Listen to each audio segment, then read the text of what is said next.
Okay, got the housing back together.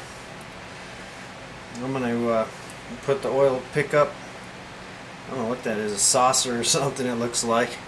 Goes on the end of that, and then I've got to put the relief valve in it.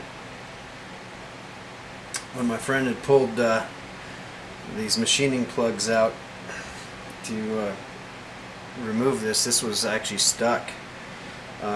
All these passages were plugged up. I don't know what the substance was, but they were nasty. It was like burnt sludge looking stuff. It wasn't metallic, but it was this gooey, sludgy, like burnt tar looking stuff, and this thing was just packed with it.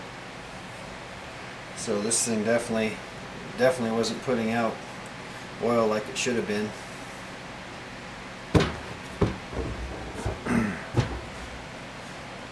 Oil pump is reassembled, and the front main's all torqued down.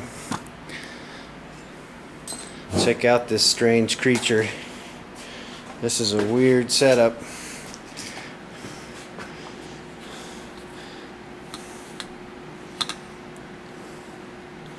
That's quite a weird way of oiling the motor. But I guess when it's not plugged it works. There's a lot of work into this thing so far, so hopefully it runs like a champ.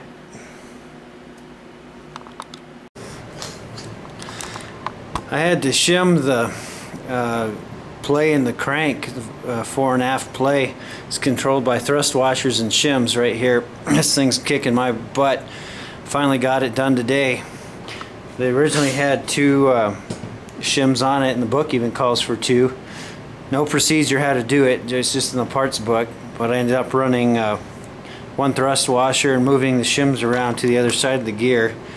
It's the only way I could get this gear to line up with the cam gear. When I had the stack up done like the book showed, I had almost a 1/4 inch of gear hanging out off the edge of the cam gear.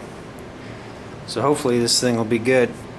I also had to pull some shims on the oil pump to reduce the backlash. It's still quite a bit, but if I pull 1 more shim it gets too tight, so that's as good as it's going to get. Okay, all the valve lashes have been set. I set it with some feeler gauges, and I can go ahead and put the valve cover on it now.